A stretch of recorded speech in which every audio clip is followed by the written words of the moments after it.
നമുക്കറിയാം 4 സുവിശേഷങ്ങൾ ഉള്ളതിൽ മൂന്നാമത്തെ സുവിശേഷമാണ് ലൂക്കായുടെ സുവിശേഷം. ഒരു പ്രത്യേകത, ഈ സുവിശേഷത്തിൻ്റെ ഒരു പ്രത്യേകത, ഈ സുവിശേഷം എഴുതിയത് ഒരു വിജാതീയനായിട്ടുള്ള മനുഷ്യനാണ് എന്നുള്ളതാണ്. ഒരു വിജാതീയനായ ആള് ക്രിസ്തുമതം സ്വീകരിച്ചതിന് ശേഷം സുവിശേഷം എഴുതിയതാണ് ലൂക്കായുടെ സുവിശേഷം. ലൂക്ക യേശുവിൻ്റെ ഒരു അപ്പോസ്തലനല്ല, യേശു ചെയ്ത കാര്യങ്ങളുടെ ഒരു ദൃക്സാക്ഷിയല്ല. അദ്ദേഹം സുവിശേഷ രചനയിലെ ഏക വിജാതീയനായ വ്യക്തിയാണ്. അദ്ദേഹം ഒരു ഗ്രീക്കുകാരനായിരുന്നു. അദ്ദേഹത്തിൻ്റെ മാതാപിതാക്കൾ വിജാതീയരായിരുന്നു. അദ്ദേഹം ക്രിസ്തുമതത്തിലേക്ക് വരുന്നതിന് മുമ്പ് വിജാതീയനായ അദ്ദേഹം യഹൂദ മതം ആദ്യം സ്വീകരിച്ചു. അതിനുശേഷം അദ്ദേഹം ക്രിസ്തുമതം സ്വീകരിച്ചു. അങ്ങനെയുള്ള ഒരാളാണ് ലൂക്ക. അദ്ദേഹത്തിന് ചില പ്രത്യേകതകളുള്ളത്. അദ്ദേഹം വളരെ നല്ല ഒരു ജ്ഞാനിയാണ്. പ്രത്യേകിച്ച് നല്ലൊരു സാഹിത്യകാരനാണ്. ഗ്രീക്ക് ഭാഷയിൽ അഗ്രഗണ്യനാണ്. സുന്ദരമായ ഗ്രീക്ക് ഭാഷയാണ്. ഒരുപക്ഷെ പുതിയ നിയമത്തിലെ ഏറ്റവും സുന്ദരമായ ഭാഷ ലൂക്ക സുവിശേഷകൻ്റേതാണ്. തന്നെയല്ല, ലൂക്ക ഒരു വൈദ്യനായിരുന്നു, ഒരു ഫിസിഷ്യനാണ്. അതുകൊണ്ട് തന്നെ അതെല്ലാം നമുക്ക് അദ്ദേഹത്തിൻ്റെ ആ പ്രത്യേകതകളൊക്കെ അദ്ദേഹത്തിൻ്റെ സുവിശേഷത്തിൽ വളരെ പ്രകടമാണ്. പ്രത്യേകിച്ച് യേശുവിൻ്റെ സൗഖ്യദായക ശുശ്രൂഷകൾ ഏറ്റവും ഭംഗിയായിട്ട് അവതരിപ്പിച്ചിട്ടുള്ള ഒരു സുവിശേഷകനാണ് ലൂക്ക. അദ്ദേഹത്തിൻ്റെ ഒരു വിജാതീയ പശ്ചാത്തലം അദ്ദേഹത്തിൻ്റെ സുവിശേഷ രചനയിൽ നമുക്ക് കാണാം. പ്രത്യേകിച്ച് യേശുവിൻ്റെ വിജാതീയരോടുള്ള സമീപനം വളരെ വ്യക്തമാണ് ലൂക്കായുടെ സുവിശേഷത്തിൽ. വിജാതീയരുടെയും രക്ഷകനായിട്ടുള്ള, ലോകം മുഴുവൻ്റെയും രക്ഷകനായിട്ടുള്ള ഒരാളാണ് യേശു ക്രിസ്തു എന്ന് വളരെ കൃത്യമായിട്ട് അവതരിപ്പിക്കുകയാണ് ലൂക്ക. അതിൻ്റെ ഒരു പ്രത്യേകത എന്ന് പറയുന്നത്, ലൂക്ക സുവിശേഷകൻ സുവിശേഷം എഴുതുന്ന ആ കാലഘട്ടത്തിൽ യഹൂദർക്ക് വേണ്ടി മാത്രം മിശിഹ വരും എന്നുള്ള ആ ഒരു ചിന്തയിൽ നിന്ന് ആ കാലഘട്ടത്തിൽ മാറ്റം ഉണ്ടായിക്കഴിഞ്ഞു. യഹൂദർക്ക് വേണ്ടി മാത്രമല്ല രക്ഷകൻ വരുന്നത്. ഒരുപക്ഷെ യഹൂദർ അങ്ങനെയാണല്ലോ വിചാരിച്ചിരുന്നത്.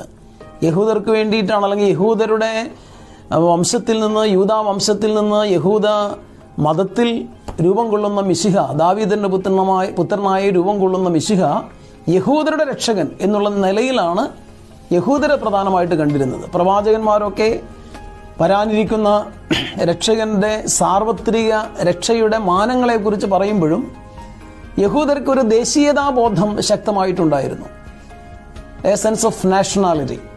ആ ദേശീയതാബോധം പലപ്പോഴും മറ്റുള്ളവരെ ഉൾക്കൊള്ളുന്നതിൽ നിന്ന് അവരെ പിൻവലിപ്പിച്ചു.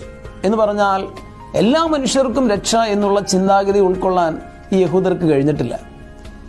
പ്രവാചകന്മാർ ഒത്തിരി പേര് സാർവത്രിക രക്ഷയെക്കുറിച്ചൊക്കെ പറഞ്ഞിട്ടുണ്ടെങ്കിലും ഇവരുടെ ഈ ദേശീയതാബോധം പലപ്പോഴും മറ്റുള്ളവരെ രക്ഷയിലേക്ക് ഉൾക്കൊള്ളാൻ അവരെ പ്രേരിപ്പിച്ചിട്ടില്ല. യോനായുടെ പുസ്തകമൊക്കെ, പ്രവാചകനായ യോനായുടെ പുസ്തകം വളരെ വ്യക്തമായിട്ട് ആ ചിന്ത നമ്മുടെ മുമ്പിൽ അവതരിപ്പിക്കുന്നുണ്ട്. അവർക്കങ്ങനെ മറ്റൊരു വിജാതീയ വിഭാഗത്തിന് രക്ഷ എന്ന് പറയുന്ന കാര്യം അവർക്ക് ചിന്തിക്കാൻ പോലും സാധ്യമല്ല എന്നുള്ളത്.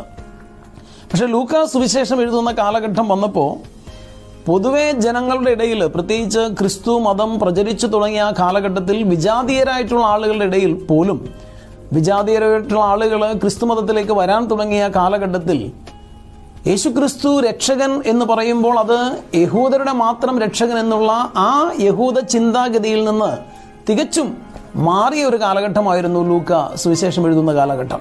യേശുക്രിസ്തു എല്ലാവരുടെയും രക്ഷകനാണ് എന്നുള്ള ആ വലിയൊരു പ്രഘോഷണം ലൂക്കായുടെ സുവിശേഷത്തിൽ വളരെ വ്യക്തമായിട്ട് നമുക്ക് കാണാൻ സാധിക്കും. തന്നെയല്ല, ഇദ്ദേഹത്തിൻ്റെ നല്ല ഒരു സാഹിത്യകാരൻ എന്ന നിലയിൽ അദ്ദേഹത്തിൻ്റെ വിവരണം തന്നെ, യാത്രാ വിവരണങ്ങൾ, പ്രത്യേകിച്ച് യേശുവിൻ്റെ യാത്രാ വിവരണം വളരെ ഭംഗിയായിട്ടാണ് അദ്ദേഹം അവതരിപ്പിച്ചിട്ടുള്ളത്, ലൂക്ക അവതരിപ്പിച്ചിട്ടുള്ളത്. യേശു ഗലീലയിൽ നിന്ന് ജെറൂസലേമിലേക്കുള്ള യാത്ര ഒരു പുറപ്പാട് സംഭവം പോലെയാണ് ലൂക്ക അവതരിപ്പിച്ചിരിക്കുക. പുറപ്പാട് സംഭവത്തിൻ്റെ പ്രാധാന്യം നമുക്കറിയാം. ഇസ്രായേലിൻ്റെ ചരിത്രത്തിൽ പുറപ്പാട് സംഭവം എന്ന് പറയുന്നത് ഒരു അടിസ്ഥാന സംഭവമാണ് വാസ്തവത്തിൽ. കാരണം അവർ ഇസ്രായേൽ ജനം അടിമജനം എന്ന അവസ്ഥയിൽ നിന്ന് ദൈവജനം എന്നുള്ള ആ ഒരു അവസ്ഥയിലേക്ക് അവർ രൂപം പ്രാപിക്കുന്നത് ഈ പുറപ്പാട് സംഭവ കാലഘട്ടത്തിലാണ്. ഈജിപ്തിൻ്റെ അടിമത്തത്തിൽ 210 വർഷങ്ങൾ കഴിഞ്ഞതിന് ശേഷം കാനാൻ ദേശത്തേക്ക് ഇസ്രായേൽ ജനം മോശയുടെ നേതൃത്വത്തിൽ പോകുമ്പോൾ 40 വർഷം മരുഭൂമിയിൽ കഴിയുന്ന ആ ഒരു കാലഘട്ടത്തിലാണ് ഇസ്രായേൽ ജനം അടിമത്ത ജനം എന്ന അവസ്ഥയിൽ നിന്ന് ദൈവജനം എന്നുള്ള ആ അവസ്ഥയിലേക്ക് ഉയർത്തപ്പെടുന്നത്. അപ്പോൾ ആ ഒരു അടിസ്ഥാന സംഭവം അനുസ്മരിച്ചുകൊണ്ടുകൂടി ലൂക്ക യേശുവിൻ്റെ യാത്രയെ, ഗലീലയിൽ നിന്ന് ജെറൂസലേമിലേക്കുള്ള യാത്രയെ ഒരു രക്ഷാകര അനുഭവമാക്കി അവതരിപ്പിക്കുകയാണ് തൻ്റെ സുവിശേഷത്തിലൂടെ. യേശു ഗലീലയിൽ നിന്ന് ആരംഭിക്കുന്ന യാത്ര ജെറൂസലേമിൽ ചെന്ന് അവസാനിക്കുമ്പോഴാണ് യേശുവിൻ്റെ ദൗത്യം പൂർത്തീകരിക്കപ്പെടുന്നത് എന്ന് നമുക്കറിയാം. മാർക്കോസിൻ്റെ സുവിശേഷം നമ്മൾ പഠിച്ചപ്പോൾ നമ്മൾ പ്രത്യേകമായിട്ട് ആ കാര്യം പറഞ്ഞതാണ്. മാർക്കോസിൻ്റെ സുവിശേഷത്തിൽ യേശുവിൻ്റെ ജെറൂസലേമിലുള്ള ആ ഒരു കാലഘട്ടമാണ് ഏറ്റവും പ്രാധാന്യത്തോടുകൂടെ മാർക്കോസ് അവതരിപ്പിച്ചത് എന്നും യേശുവിൻ്റെ പീഡാസഹനങ്ങളിൽ, പ്രത്യേകിച്ച് യേശുവിൻ്റെ കുരിശുമരണത്തിൽ യേശുവിൻ്റെ ദൈവപുത്രത്വം വെളിവാക്കപ്പെടുകയായിരുന്നു എന്നൊക്കെ മാർക്കോസിൻ്റെ സുവിശേഷം പഠിച്ചപ്പോൾ നമ്മൾ പഠിച്ചതാണ്. അതുകൊണ്ട് അന്ന് മതമർദ്ദനത്തിലായിരുന്ന ആളുകൾക്ക് ഒരു പ്രോത്സാഹനവും ഒരു ധൈര്യവും വിശ്വാസത്തിൽ ഉള്ള ഒരു പിന്തുണയുമൊക്കെ ലഭിക്കുന്നതിന് മാർക്കോസിൻ്റെ സുവിശേഷം ഏറെ സഹായിച്ചിരുന്നു എന്ന് നമ്മൾ പഠിച്ചതാണ്. അപ്പോൾ ആ മതമർദ്ദനത്തിൽ കഴിഞ്ഞിരുന്ന ആളുകൾ അവരുടെ സഹനങ്ങളിൽ കൂടുതൽ ധൈര്യം അവലംബിച്ചത് ക്രിസ്തുവിന് വേണ്ടിയിട്ടുള്ള സഹനം രക്ഷാകരമാണെന്നും ഓരോ മനുഷ്യൻ്റെയും സഹനത്തിലാണ് അവരുടെ ദൈവപുത്രത്വം വെളിവാക്കപ്പെടുന്നത് എന്നും ഒക്കെ നമ്മൾ കണ്ടതാണ്. യേശു തൻ്റെ കുരിശു മരണത്തിൽ താൻ ദൈവപുത്രനാണ് എന്നുള്ള ആ വലിയ പ്രഘോഷണം നടത്തി.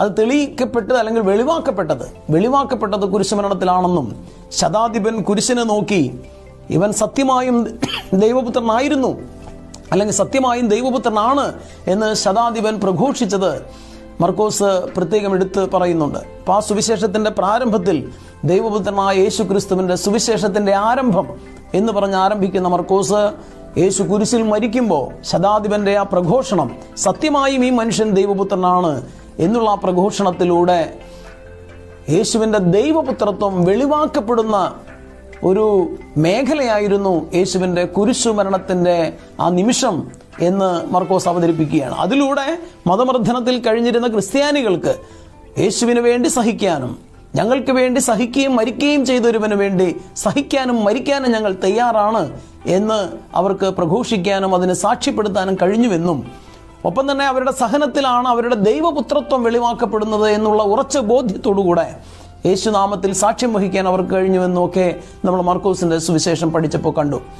ലൂക്കായുടെ സുവിശേഷത്തിൽ വാസ്തവത്തിൽ ലോകരക്ഷകനായിട്ടുള്ള യേശുവിനെ അവതരിപ്പിക്കുമ്പോൾ അതൊരു മതമർദ്ദനത്തിൻ്റെ സമയമായിരുന്നില്ല എന്ന് സുവിശേഷം വായിക്കുമ്പോൾ നമുക്ക് മനസ്സിലാവും. ആ ഒരു കാലഘട്ടത്തിൽ ഇസ്രായേൽ ജനവുമായിട്ടോ അല്ലെങ്കിൽ ക്രിസ്തവ മതവുമായിട്ടോ റോമൻ സാമ്രാജ്യത്തിൽ വലിയ തർക്കങ്ങളോ പ്രശ്നങ്ങളോ ഇല്ലാതിരുന്ന ഒരു സമാധാന അന്തരീക്ഷത്തിലാണ് ലൂക്ക തൻ്റെ സുവിശേഷം എഴുതുന്നത് എന്നുള്ളതാണ് ഒരു പ്രത്യേകത. അതുകൊണ്ട് തന്നെ എല്ലാ മനുഷ്യർക്കും രക്ഷ, യേശുവിൽ വിശ്വസിക്കുന്ന ഏതൊരാൾക്കും രക്ഷ, യേശു എന്ന ഏകരക്ഷകനെ അനുഭവിച്ചറിഞ്ഞ ലൂക്ക, വിജാതീയനായിരുന്ന ലൂക്ക, ആ രക്ഷ എല്ലാവരുടെയും രക്ഷയാണ്, എല്ലാവർക്കും അവകാശപ്പെടുന്ന രക്ഷയാണ് യേശുക്രിസ്തു യേശുക്രിസ്തു സാധ്യമാക്കിയ രക്ഷ എന്ന് ലൂക്ക അവതരിപ്പിക്കുകയാണ് ചെയ്തത്. നമുക്ക് ലൂക്കായെ ഒന്നുകൂടി പരിചയപ്പെടാൻ ശ്രമിക്കാം. ലൂക്കായെ കുറിച്ച് പുതിയ നിയമത്തിൽ തന്നെ ഒത്തിരി കാര്യങ്ങൾ പറയുന്നുണ്ട്. പ്രത്യേകിച്ച് ലൂക്ക പൗലോസ് അപ്പോസ്തലന്റെ ഒരു സഹായിയാണ്, ഒരു സഹപ്രവർത്തകനാണ്. ഫിലിപ്പിയർക്ക് എഴുതിയ ലേഖനത്തിൽ നമുക്ക് കൊളോസിയർക്ക് എഴുതിയ ലേഖനത്തിൽ 4-ാം അധ്യായം 4-ാം വാക്യത്തിൽ നമുക്ക് കാണാം, പ്രിയപ്പെട്ട ഭിഷഗ്വരനാണ് ലൂക്ക എന്ന്. ലൂക്കയെ പൗലോസ് വിളിക്കുന്ന അങ്ങനെയാണ്. കൊളോസിയർക്ക് എഴുതിയ ലേഖനം 4:4 ലൂക്ക പ്രിയപ്പെട്ട ഭിഷഗ്വരനാണ് എന്ന് പറയുന്നു. കൊറിന്ത്യർക്ക് എഴുതിയ 2-ാം ലേഖനത്തിൽ 8-ാം അധ്യായം 18-ാം വാക്യത്തിൽ പറയുന്നു, എല്ലാ സഭകളിലും അറിയപ്പെടുന്ന ഒരു സഹോദരനാണ് ലൂക്ക എന്ന്. അതുപോലെ ഫിലമോന് എഴുതിയ ലേഖനത്തിൽ പറയുന്നു, പൗലോസിന്റെ സഹപ്രവർത്തകനാണ് ലൂക്ക എന്ന്. അപ്പോൾ ലൂക്കയെ കുറിച്ച് പൊതുവെ സഹയാത്രികനായിട്ടും സ്നേഹിതനായിട്ടും ഒക്കെ അവതരിപ്പിക്കുന്നുണ്ട് പൗലോസ് അപ്പോസ്തലൻ തന്നെ. തന്നെയുമെല്ലാം റോമിൽ വെച്ച് പൗലോസിന്റെ കൂടെ കാരാഗൃഹത്തിൽ കഴിഞ്ഞ ജയിൽവാസം അനുഭവിച്ച ഒരാളായിരുന്നു ലൂക്ക എന്നും നമുക്ക് കാണാൻ സാധിക്കും. പ്രത്യേകിച്ച് 2-ാമത്തെയും 3-ാമത്തെയും പ്രേക്ഷിത യാത്രയിൽ, പൗലോസിന്റെ പ്രേക്ഷിത യാത്രയിൽ ലൂക്ക കൂടെ ഉണ്ടായിരുന്നു എന്ന് നമുക്ക് കാണാം. ലൂക്ക തൻ്റെ സുവിശേഷം എഴുതുന്നതോടൊപ്പം തന്നെ അപ്പോസ്തലന്മാരുടെ പ്രവർത്തനങ്ങൾ അല്ലെങ്കിൽ നടപടി പുസ്തകവും എഴുതിയത് ലൂക്ക തന്നെയാണ് എന്നും നമുക്കറിയാം. അതുകൊണ്ട് നടപടി പുസ്തകത്തിൽ പറയുന്ന ഒരു പ്രത്യേക ഫ്രേസുണ്ട്, ഞങ്ങൾ എന്ന് പറയുന്നത്. ഞങ്ങൾ എന്ന പ്രസ്താവന പലപ്പോഴായിട്ട് ലൂക്ക ഉപയോഗിക്കുന്നുണ്ട്. ഞങ്ങൾ എന്ന് പറയുന്നത് ലൂക്കായെയും അതുപോലെ തന്നെ പൗലോസ് അപ്പോസ്തലനെയും ഒക്കെ ഉദ്ദേശിച്ചുകൊണ്ടാണ് എന്ന് വളരെ വ്യക്തമാണ്. അത് നടപടി പുസ്തകത്തിലെ 16-ാമത്തെ അധ്യായത്തിൽ 10 മുതൽ 17 വരെയുള്ള വാക്യങ്ങളിൽ, 20-ാം അധ്യായത്തിൽ 5 മുതൽ 15 വരെയുള്ള വാക്യങ്ങളിൽ, 21-ാം അധ്യായത്തിൽ 1 മുതൽ 18 വരെയുള്ള വാക്യങ്ങളിൽ, 27-ാം അധ്യായത്തിൽ 1 മുതൽ 28 വരെയുള്ള വാക്യങ്ങളിലൊക്കെ ലൂക്ക അത്തരത്തിൽ ഞങ്ങൾ എന്നുള്ള പ്രസ്താവന അവതരിപ്പിക്കുന്നുണ്ട്. എന്ന് പറഞ്ഞാൽ ലൂക്ക പൗലോസിൻ്റെയൊക്കെ വളരെ അടുത്ത ഒരു സഹപ്രവർത്തകനും ഒരു പ്രേക്ഷിത സഹചാരിയുമായിരുന്നു എന്നാണ് നമ്മൾ മനസ്സിലാക്കേണ്ടത്. യേശുക്രിസ്തുവിനെ കൂടുതൽ അടുത്തറിയാനും സുവിശേഷത്തെക്കുറിച്ചും സുവിശേഷത്തിൻ്റെ ദൈവശാസ്ത്രത്തെക്കുറിച്ചൊക്കെ ആഴത്തിൽ മനസ്സിലാക്കാനും പൗലോസിനോടുകൂടെയുള്ള സഹവാസം ലൂക്കായെ ഏറെ സഹായിച്ചിട്ടുണ്ട്. അതുകൊണ്ട് തന്നെ ലൂക്കായുടെ വിചിന്തനങ്ങളിൽ ശക്തമായിട്ടുള്ള ദൈവശാസ്ത്ര വീക്ഷണങ്ങൾ നമുക്ക് കാണാം. പക്ഷെ അത് പൗലോസിൻ്റെതായ ദൈവശാസ്ത്ര വീക്ഷണമല്ല, മറിച്ച് പൗലോസിൽ നിന്ന് വ്യത്യസ്തമായിട്ട് ലൂക്കായുടേതായ ഒരു കാഴ്ചപ്പാട് ക്രിസ്തുവിനെക്കുറിച്ചും അതുപോലെ തന്നെ രക്ഷയെക്കുറിച്ചുമൊക്കെ ഉണ്ട് എന്ന് നമുക്ക് ഈ സുവിശേഷം വായിക്കുമ്പോൾ മനസ്സിലാക്കാം. നമ്മൾ പ്രാരംഭത്തിൽ പറഞ്ഞൊരു കാര്യമുണ്ട്, ഓരോ സുവിശേഷകനും ക്രിസ്തുവിനെ നോക്കിക്കാണുകയാണ്. അപ്പോൾ ക്രിസ്തുവിൻ്റെ ജീവിതത്തിൽ സംഭവിച്ചിട്ടുള്ള കാര്യങ്ങളും ക്രിസ്തു പറഞ്ഞിട്ടുള്ള കാര്യങ്ങളും ഒന്നും പൂർണ്ണമായിട്ട് രേഖപ്പെടുത്താനൊന്നും ആർക്കും ഇതുവരെ കഴിഞ്ഞിട്ടില്ല. അത് നമ്മുടെ യോഹന്നാൻ അപ്പോസ്തലൻ തൻ്റെ സുവിശേഷത്തിൻ്റെ സമാപനത്തിൽ പ്രത്യേകമായിട്ട് എടുത്തു പറയുന്നുണ്ട്. യേശുക്രിസ്തു പറഞ്ഞ കാര്യങ്ങളും അവൻ ചെയ്ത കാര്യങ്ങളും ഈ ലോകത്ത് പറയാനായിട്ടോ ഒതുക്കാവുന്ന ഒന്നും തന്നെ ഇല്ല എന്ന് യോഹന്നാൻ പറയുന്നുണ്ട്. അപ്പോൾ ആരെല്ലാം എന്തെല്ലാം എഴുതിയാലും തീരുന്ന ഒന്നായിരുന്നില്ല യേശുവിൻ്റെ പ്രവർത്തനങ്ങളും യേശുവിൻ്റെ പ്രബോധനങ്ങളും ഒക്കെ. അതുകൊണ്ട് തന്നെ ഓരോ സുവിശേഷകനും അവരുടേതായ രീതിയിൽ ക്രിസ്തുവിനെ നോക്കിക്കാണുകയാണ് എന്ന് നമുക്ക് വേണമെങ്കിൽ പറയാം. ലൂക്ക നോക്കിക്കാണുന്ന ക്രിസ്തുവിനെയാണ് നമ്മൾ ലൂക്കായുടെ സുവിശേഷത്തിലൂടെ അവതരിപ്പിക്കുക. നമ്മൾ ശ്രദ്ധിക്കേണ്ട ഒരു സംഗതി, ലൂക്കായുടെ സുവിശേഷം ആരംഭിക്കുന്നതും അതുപോലെ തന്നെ നടപടി പുസ്തകം അഥവാ അപ്പസ്തോല പ്രവർത്തനങ്ങൾ ആരംഭിക്കുന്നതും അല്ലയോ തെയോഫിലോസ് എന്ന് അഭിസംബോധന ചെയ്തുകൊണ്ടാണ്. പ്രത്യേകിച്ച് നടപടി പുസ്തകത്തിൽ 1-ാം അധ്യായം 1-ാം വാക്യത്തിലും അതുപോലെ തന്നെ ലൂക്കായുടെ സുവിശേഷത്തിൽ 1-ാം അധ്യായം 3-ാം വാക്യത്തിലും നമുക്ക് ഈ തെയോഫിലോസിനെ കുറിച്ച് കാണാം. അല്ലയോ ശ്രേഷ്ഠനായ തെയോഫിലോസ് എന്നാണ് ലൂക്കായുടെ സുവിശേഷത്തിൽ കാണുക. ആരാണ് ഈ തെയോഫിലോസ് എന്ന് നമ്മൾ അറിയേണ്ടതുണ്ട്. തെയോഫിലോസ് എന്ന് പറയുന്നത് പല മാനങ്ങൾ ഉണ്ട്. തെയോഫിലോസ് എന്ന വാക്കിൻ്റെ അർത്ഥം തെയോസ് ഫിലോസ് എന്നാണ്, അതായത് ദൈവത്തിൻ്റെ സ്നേഹിതൻ എന്നാണ്. തെയോസ് ഫിലോസ്, ദൈവത്തിൻ്റെ സ്നേഹിതനായിട്ടുള്ള ഒരാൾ. അതാരാണ്? ഒരുപക്ഷെ അത് ഏതെങ്കിലും ഒരു വ്യക്തിയാവാം, ഏതെങ്കിലും ഒരു വ്യക്തി, ശ്രേഷ്ഠനായ ഏതെങ്കിലും ഒരു വ്യക്തിയാവാം. ചിലപ്പോൾ ലൂക്കായെ തന്നെ തൻ്റെ സുവിശേഷ വേലയ്ക്ക് സഹായിച്ചിട്ടുള്ള, പ്രത്യേകിച്ച് സുവിശേഷ പ്രഘോഷണത്തിന് സഹായിച്ചിട്ടുള്ള ഒരാളാവാം. ഇല്ല എങ്കിൽ അത് ഈ സുവിശേഷം വായിക്കുന്ന ഓരോ വ്യക്തിയുമാവാം. ഇത് വായിക്കുന്ന ഓരോ വ്യക്തിയോടുമുള്ള അഭിസംബോധനയാവാം ഈ ശ്രേഷ്ഠനായ തെയോഫിലോസ് എന്ന് വിളിക്കപ്പെടുന്ന ഈ പേര്. അതായത് ഈ സുവിശേഷം വായിക്കുന്ന ഓരോരുത്തരും ദൈവത്തിൻ്റെ സ്നേഹിതനാണ് എന്ന് മുൻകൂട്ടി ലൂക്ക കണ്ടുകൊണ്ടാവാം ഈ സുവിശേഷവും അതുപോലെ തന്നെ നടപടി പുസ്തകവും എഴുതിയിട്ടുള്ളത്.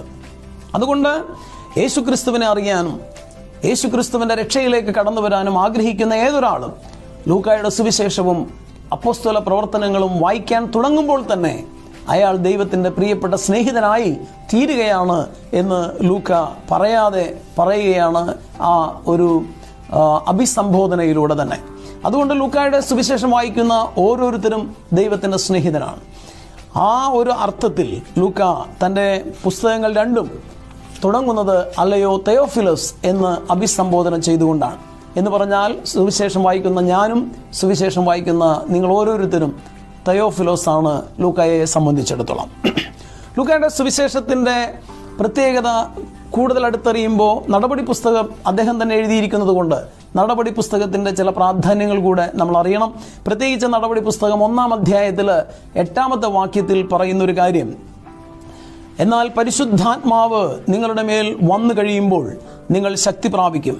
ജെറൂസലേമിലും യൂദയ മുഴുവനിലും സമരിയായിലും ഭൂമിയുടെ അതിർത്തികൾ വരെയും നിങ്ങൾ എനിക്ക് സാക്ഷികളായി തീരുകയും ചെയ്യും എന്ന യേശുവിൻ്റെ പ്രബോധനം വളരെ ശക്തമായി നമ്മൾ വായിക്കുന്നുണ്ട്. അതുകൊണ്ട് തന്നെ ലൂക്കായെ സംബന്ധിച്ചിടത്തോളം യേശുവിൻ്റെ സുവിശേഷം എത്തിപ്പെടേണ്ടത് ലോകം മുഴുവനുമാണ്. കാരണം ലോകത്തിൻ്റെ മുഴുവൻ രക്ഷയ്ക്ക് വേണ്ടി ജീവൻ ത്യജിച്ച, സഹിക്കുകയും മരിക്കുകയും ചെയ്ത യേശുവിൻ്റെ രക്ഷ. അതുകൊണ്ട് ഇങ്ങനെ പറയാം, പരിശുദ്ധാത്മാവ് നിങ്ങളുടെ മേൽ വന്നു കഴിയുമ്പോൾ ദൈവത്തിൻ്റെ ആത്മാവ് സജീവ പ്രവർത്തകനായി ആദ്യന്തം എന്ന് പറഞ്ഞാൽ പ്രപഞ്ച സൃഷ്ടിയുടെ നിമിഷം മുതൽ ഈ പ്രപഞ്ചത്തിലെ മുഴുവൻ മനുഷ്യരും രക്ഷയുടെ ആ വലിയ അനുഭവത്തിലേക്ക് കടന്നു വരും വരെ ദൈവത്തിൻ്റെ പരിശുദ്ധാത്മാവിൻ്റെ സജീവ സാന്നിധ്യം എല്ലാവരോടും ഒപ്പമുണ്ട് എന്ന് ലൂക്കായുടെ സുവിശേഷത്തിൽ വളരെ വ്യക്തമായി നമുക്ക് ബോധ്യപ്പെടുകയും അനുഭവിക്കാൻ സാധിക്കുകയും ചെയ്യുന്നു. അതുകൊണ്ട് പരിശുദ്ധാത്മാവ് തന്നെയാണ് നയിക്കുന്നത്. പരിശുദ്ധാത്മാവാണ് എക്കാലത്തും ഈ ഇസ്രായേൽ ജനത്തെ നയിച്ചിട്ടുള്ളതെന്ന് നമുക്കറിയാം. ഇസ്രായേലിൻ്റെ പഴയ നിയമകാലം, രക്ഷാകര ചരിത്രകാലം മുഴുവനും ദൈവത്തിൻ്റെ ആത്മാവ് നയിച്ച ഒരു അനുഭവമാണ് പഴയ നിയമത്തിൽ നമ്മൾ വായിച്ച് മനസ്സിലാക്കുക. അതുപോലെ തന്നെ യേശുവിൻ്റെ പരസ്യ ജീവിതകാലത്തും യേശു ക്രിസ്തു തൻ്റെ പരസ്യ ജീവിതം ആരംഭിക്കുമ്പോൾ ലൂക്കായുടെ സുവിശേഷത്തിൽ 4-ാം അധ്യായം 18-ാം വാക്യത്തിൽ നമ്മൾ കാണുന്നുണ്ട്, കർത്താവിൻ്റെ ആത്മാവ് എൻ്റെ മേലുണ്ട് എന്ന് പറഞ്ഞുകൊണ്ടാണ് ആരംഭിക്കുന്നത് തന്നെ. അപ്പോൾ അത് നമുക്കറിയാം, യെശയ്യാ പ്രവാചകന്റെ പുസ്തകത്തിൽ 61-ാം അധ്യായം 1-2 വാക്യങ്ങളിൽ യെശയ്യാ പ്രവാചകൻ പറയുന്ന പ്രഘോഷണം തന്നെയാണ് കർത്താവിൻ്റെ ആത്മാവ് എൻ്റെ മേലുണ്ട് എന്ന് പറഞ്ഞുകൊണ്ട്, അല്ലെങ്കിൽ കർത്താവിൻ്റെ ആത്മാവ് എൻ്റെ മേലുണ്ട്, ദരിദ്രർക്ക് സുവിശേഷം അറിയിക്കാൻ അവിടെ നിന്ന് അഭിഷേകം ചെയ്തിരിക്കുന്നു എന്നുള്ള ആ വലിയ പ്രഘോഷണത്തോടെ ആയിരിക്കും മിശിഹ കടന്നു വരുന്നത് എന്ന് നമുക്കറിയാം. ആ കടന്നു വരുന്നതിൻ്റെ അനുഭവമാണ് ലൂക്കായുടെ സുവിശേഷത്തിൽ നമ്മൾ കാണുന്നത്. കർത്താവിൻ്റെ ആത്മാവ് എൻ്റെ മേലുണ്ട് എന്ന് പറഞ്ഞുകൊണ്ടുള്ള യേശു ക്രിസ്തുവിൻ്റെ പ്രഘോഷണത്തിൻ്റെ തുടക്കം തന്നെ. അതുകൊണ്ട് തന്നെ ആത്മാവിൻ്റെ വലിയ പ്രവർത്തനങ്ങൾ ലൂക്കായുടെ സുവിശേഷത്തിൽ നമുക്ക് കൃത്യമായിട്ട് കാണാനായിട്ട് സാധിക്കും. നമ്മൾ നേരത്തെ പറഞ്ഞതുപോലെ ഗലീലയിൽ ആരംഭിച്ച് ജെറൂസലേമിൽ കടന്ന് സാമ്രാജ്യ ശക്തിയും തലസ്ഥാനവുമായ റോമിൽ അവസാനിക്കുന്ന ഒരു പ്രേക്ഷിത ദൗത്യമായിട്ടാണ് ലൂക്ക തൻ്റെ സുവിശേഷവും നടപടി പുസ്തകവും അവസാനിപ്പിച്ചിട്ടുള്ളത്. കാരണം നമുക്കറിയാം, പരിശുദ്ധാത്മാവിൻ്റെ പ്രവർത്തനത്താൽ ശിഷ്യന്മാർ കടന്നു ചെല്ലേണ്ട മേഖലകളെക്കുറിച്ച് യേശു പറഞ്ഞത് ജെറൂസലേമിലും യൂദയ മുഴുവനിലും സമരിയായിലും ഭൂമിയുടെ അതിർത്തികൾ വരെയും നിങ്ങൾ എനിക്ക് സാക്ഷികളായി തീരണം എന്നാണ്.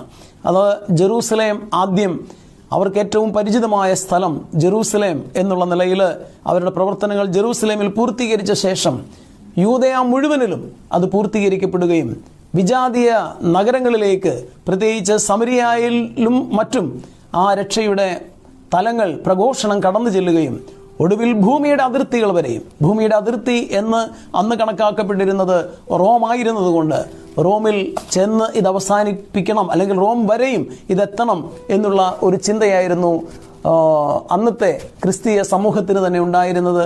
അതുകൊണ്ട് തന്നെ ലൂക്ക റോമിൽ ഈ സുവിശേഷം എത്തുമ്പോൾ അദ്ദേഹം വിചാരിക്കുന്നത് ഭൂമിയുടെ അതിർത്തികൾ വരെയും എത്താൻ സാധ്യമായി എന്നുള്ള വലിയ ഒരാനന്ദത്തോടുകൂടെ തന്നെയാണ് തൻ്റെ സുവിശേഷം ലൂക്ക എഴുതുന്നതും നടപടി പുസ്തകത്തിലൂടെ അദ്ദേഹം കടന്നു പോകുന്നതുമൊക്കെ. അതുകൊണ്ടാണ് നമ്മൾ പറയുന്നത്, യേശുവിൻ്റെ പ്രഘോഷണവും പ്രവർത്തനങ്ങളുമൊക്കെ ഗലീലയിൽ ആരംഭിച്ച് ജെറൂസലേമിലൂടെ കടന്ന് ഒടുവിൽ സാമ്രാജ്യത്തിൻ്റെ തലസ്ഥാനമായ റോമിൽ അവസാനിക്കുന്ന ഒരു പ്രേക്ഷിത ദൗത്യമായിട്ടാണ് ലൂക്ക യേശു ക്രിസ്തുവിൻ്റെ സുവിശേഷത്തിൻ്റെ പ്രഘോഷണം അവതരിപ്പിച്ചിട്ടുള്ളത് എന്ന് ചുരുക്കം. നമ്മൾ നേരത്തെ പറഞ്ഞതുപോലെ വളരെ സുന്ദരമായ കൊയിനെ ഗ്രീക്ക് ഭാഷയാണ് ലൂക്കായുടേത്. അതുകൊണ്ട് തന്നെ അദ്ദേഹത്തിൻ്റെ വളരെ നല്ല വ്യക്തമായ ഭംഗിയുള്ള ശൈലി അദ്ദേഹത്തിൻ്റെ സുവിശേഷത്തിനുണ്ട്. അദ്ദേഹം മർക്കോസിൻ്റെ സുവിശേഷം കാര്യമായിട്ട് ഉപയോഗിച്ചിട്ടുണ്ട് തൻ്റെ സുവിശേഷ രചനയ്ക്ക് വേണ്ടിയിട്ട്. അതുപോലെ തന്നെ അദ്ദേഹത്തിൻ്റെ സ്വന്തമായിട്ടുള്ള ശേഖരണം അദ്ദേഹത്തിനുണ്ടായിരുന്നു ഈ സുവിശേഷ രചനയ്ക്ക് വേണ്ടിയിട്ട്. അതുപോലെ തന്നെ മർക്കോസും മത്തായിയും ഒക്കെ ഉപയോഗിച്ചിട്ടുള്ള ഒരു പൊതു ഉറവിടം ക്യുവല്ലെ എന്ന് പറയുന്ന ഒരു ക്യൂ സോഴ്സ് അദ്ദേഹം ഉപയോഗിച്ചിട്ടുണ്ട്. അങ്ങനെ വ്യത്യസ്ത സോഴ്സുകളിൽ നിന്ന് ലഭിച്ചിട്ടുള്ള കാര്യങ്ങളും അതുപോലെ തന്നെ പൗലോസിനോടൊപ്പമുള്ള യാത്രയിൽ അദ്ദേഹത്തിന് ലഭിച്ചിട്ടുള്ള വിവരങ്ങളും എല്ലാം ഉപയോഗിച്ചുകൊണ്ടാണ് അദ്ദേഹത്തിൻ്റെ സുവിശേഷ രചന പൂർത്തീകരിച്ചത്. നടപടി പുസ്തകത്തിലെ അനുഭവങ്ങളും അദ്ദേഹം പങ്കുവെച്ച് അവതരിപ്പിക്കുന്നത്. നമ്മൾ നേരത്തെ പറഞ്ഞു, വിജാതീയ സമൂഹത്തിൽ, പ്രത്യേകിച്ച് യഹൂദ മതത്തിൽ നിന്ന് ക്രിസ്തു മതത്തിലേക്ക് കയറി വന്ന യഹൂദ ക്രിസ്ത്യാനികൾ അവർ ഒരു ഭാഗത്ത് ക്രിസ്തീയ സുവിശേഷത്തിൽ ജീവിക്കുമ്പോൾ അവർക്ക് വേണ്ടി സുവിശേഷം എഴുതിയിട്ടുള്ള മത്തായിയും അതുപോലെ തന്നെ മർക്കോസും ഒക്കെ ഉള്ളപ്പോൾ ലൂക്കായുടെ ശ്രദ്ധ മുഴുവനും വിജാതീയ സമൂഹത്തിൽ നിന്ന് ക്രിസ്തു മതത്തിലേക്ക് കടന്നു വന്ന ആളുകൾക്ക് വേണ്ടിയിട്ടാണ്. അതുകൊണ്ട് തന്നെ ആ സുവിശേഷത്തിൽ യഹൂദ ആചാര അനുഷ്ഠാനങ്ങൾക്കൊന്നും വലിയ പ്രാധാന്യം കൊടുക്കുന്നതായിട്ട് നമ്മൾ കാണുന്നില്ല. മറിച്ച് യവന സംസ്കാരവും ഗ്രീക്ക് സംസ്കാരവും റോമൻ ആചാര അനുഷ്ഠാനങ്ങളുമൊക്കെയാണ് ലൂക്കായെ സംബന്ധിച്ചിടത്തോളം കൂടുതൽ പ്രാധാന്യമായിട്ട് അവതരിപ്പിച്ചിട്ടുള്ളത്. അദ്ദേഹത്തിൻ്റെ ഒരു പ്രധാനപ്പെട്ട സുവിശേഷത്തിൻ്റെ ലക്ഷ്യം എന്ന് പറയുന്നത് യേശുക്രിസ്തുവിൽ വിശ്വസിക്കുന്ന ആളുകൾക്ക് അവരുടെ വിശ്വാസത്തിൽ ആഴപ്പെടാനുള്ള അവസരം ഉണ്ടാക്കി കൊടുക്കുക എന്നുള്ളതാണ് പ്രധാനപ്പെട്ട ഒരു ലക്ഷ്യം. പ്രത്യേകിച്ച് ആ കാലഘട്ടത്തിൽ ക്രിസ്തീയ വിശ്വാസം ജീവിച്ച ആളുകളുടെ വിശ്വാസത്തെ കൂടുതൽ ആഴപ്പെടുത്തുക എന്നുള്ള ഒരു ലക്ഷ്യം അദ്ദേഹം മനസ്സിൽ വെച്ചുകൊണ്ടാണ് ഈ സുവിശേഷ രചനയും മറ്റും നടത്തുക. ഇത് പറയുമ്പോൾ നമ്മൾ പെട്ടെന്ന് ഓർക്കേണ്ട ഒരു കാര്യമുണ്ട്. ആരോടാണ് നമ്മൾ സുവിശേഷം പ്രഘോഷിക്കേണ്ടത് എന്നുള്ളത്. എവാഞ്ചലി ഗൗദിയും സുവിശേഷത്തിൻ്റെ സന്തോഷം എന്ന പ്രബോധനത്തിൽ ഫ്രാൻസിസ് പാപ്പ പറയുന്നുണ്ട്. അതുപോലെ ഗൗദത്തെ തെക്സുൽത്താതെ ആനന്ദിച്ച് ആഹ്ലാദിക്കുവിൻ എന്ന് പറയുന്ന പുസ്തകത്തിൽ അദ്ദേഹം പറയുന്നുണ്ട്. ആരോടാണ് സുവിശേഷം പ്രഘോഷിക്കേണ്ടത്? സുവിശേഷം പ്രഘോഷിക്കപ്പെടേണ്ടത് പ്രധാനമായിട്ട് 3 മേഖലകളിലാണ്. ഒന്ന്, ക്രിസ്തുവിനെ ഒരിക്കലും അറിഞ്ഞിട്ടില്ലാത്ത വ്യക്തികളോട് സുവിശേഷം പ്രഘോഷിക്കണം. ക്രിസ്തുവിനെ അറിഞ്ഞിട്ടില്ലാത്ത മനുഷ്യരാണ് വാസ്തവത്തിൽ ക്രിസ്തുവിനെ അവഹേളിക്കുന്നത്, അല്ലെങ്കിൽ ക്രിസ്തുവിയ വിശ്വാസത്തെ അവഹേളിക്കുന്നത്. ക്രിസ്തുവിനെ അറിഞ്ഞവരാരും അത് ചെയ്യില്ല. ക്രിസ്തുവിനെ അറിഞ്ഞിട്ടില്ലാത്ത മനുഷ്യർ ക്രിസ്തുവിനെ അറിയാൻ ഇടവരുമ്പോഴാണ് വാസ്തവത്തിൽ ദൈവസ്നേഹം എന്ത് എന്നും മനുഷ്യ സ്നേഹം എന്തെന്നും എല്ലാത്തിലുപരി സ്നേഹം എന്തെന്നും ഒക്കെ തിരിച്ചറിയുന്ന വലിയ അനുഭവത്തിലേക്ക് കടന്നു വരാനായിട്ട് സാധിക്കുക. അതുകൊണ്ട് തന്നെ സ്നേഹത്തിൻ്റെ ആ വലിയ അനുഭവത്തിൽ നിന്നാണ് രക്ഷയുടെയും അനുഭവ തലങ്ങളിലേക്ക് ഒരു മനുഷ്യന് ഉയരാൻ കഴിയുക. ലൂക്കായുടെ സുവിശേഷത്തിൽ നമുക്ക് നല്ല സമരിയക്കാരൻ്റെ ഉപമ വളരെ ഭംഗിയായിട്ട് യേശു അവതരിപ്പിച്ചിട്ടുണ്ട്. പ്രത്യേകിച്ച് 10-ാമത്തെ അധ്യായത്തിൽ 25 മുതലുള്ള വാക്യങ്ങളിൽ നല്ല സമരിയക്കാരൻ്റെ ഉപമ യേശു അവതരിപ്പിക്കുമ്പോൾ ആ ഒരു ഉപമ വാസ്തവത്തിൽ മറ്റ് ചില ഉപമകൾ പോലെ തന്നെ ലൂക്കായുടെ സുവിശേഷത്തിൽ മാത്രമുള്ള ഒരു ഉപമ എന്ന നിലയിൽ ആ ഉപമ നമ്മളൊന്ന് പരിശോധിക്കുന്നത് നല്ലതാണ്. ആ പരിശോധനയിൽ നിന്നാണ് എങ്ങനെയാണ് യേശു ക്രിസ്തുവിനെ ലൂക്ക നോക്കിക്കാണുന്നത് എന്ന് നമുക്ക് വ്യക്തമായിട്ട് മനസ്സിലാക്കാൻ സാധിക്കുക. ആ ഉപമ ആരംഭിക്കുന്നത് ഇങ്ങനെയാണ്. ഒരു നിയമജ്ഞൻ എഴുന്നേറ്റ് നിന്ന് യേശുവിനെ പരീക്ഷിക്കാൻ വേണ്ടി ചോദിക്കുകയാണ്, നിത്യജീവൻ പ്രാപിക്കാൻ ഞാൻ എന്ത് ചെയ്യണം? ചോദിക്കുന്നൊരു നിയമജ്ഞനാണെന്ന് ഓർക്കണം. നിയമജ്ഞൻ എന്ന് പറഞ്ഞാൽ അയാൾക്ക് കൃത്യമായിട്ട് അറിയാം നിത്യജീവന്റെ മാർഗം എന്താണെന്ന് അറിയാം. അയാളെ സംബന്ധിച്ചിടത്തോളം നിത്യജീവന്റെ മാർഗം എന്ന് പറയുന്നത് ദൈവകൽപ്പനകൾ പാലിക്കുക എന്നുള്ളതാണ്. നമ്മളത് പറയുമ്പോൾ മനസ്സിലാക്കേണ്ടത് ഇസ്രായേലിന്റെ സമൂഹത്തിൽ എപ്പോഴും 2 പ്രത്യേക വീക്ഷണങ്ങളുണ്ടായിരുന്നു. ഒന്ന്, നിയമം ആണ് രക്ഷയുടെ മാർഗം എന്ന് ചിന്തിക്കുന്നൊരു വിഭാഗമുണ്ട്. അത് നിയമജ്ഞൻ അങ്ങനെയുള്ളൊരു വിഭാഗത്തിൽപ്പെട്ട ആളാണ്.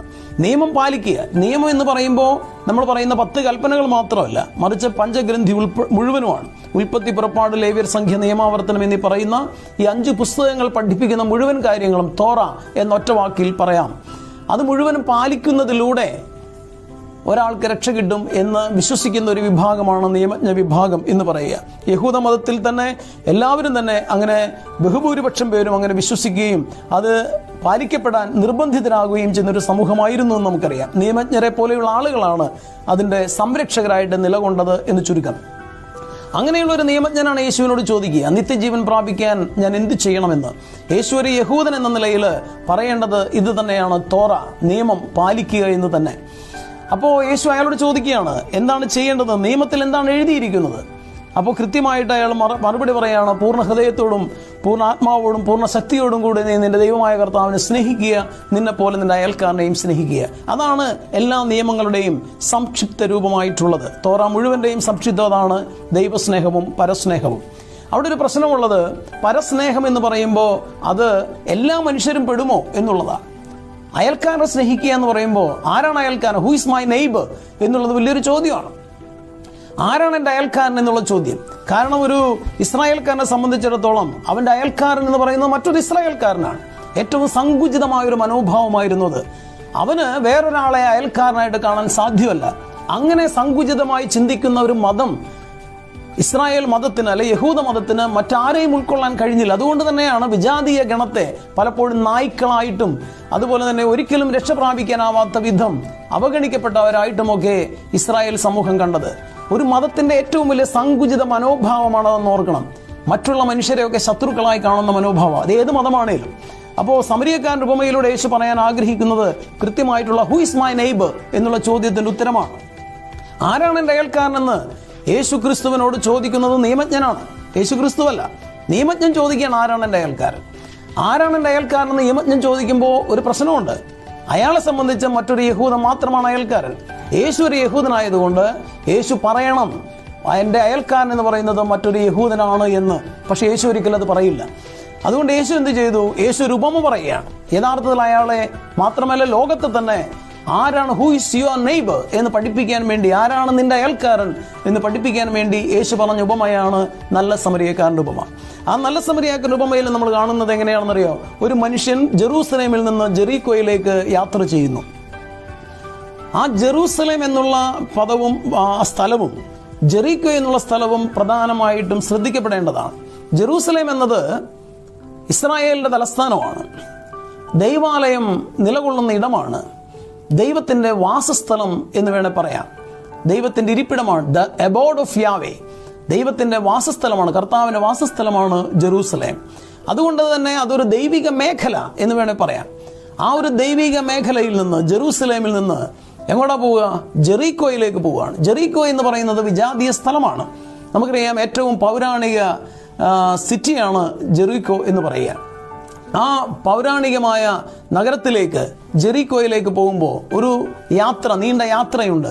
ആ യാത്ര വളരെ ദുർഘടമായ ഒരു യാത്രയാണ്.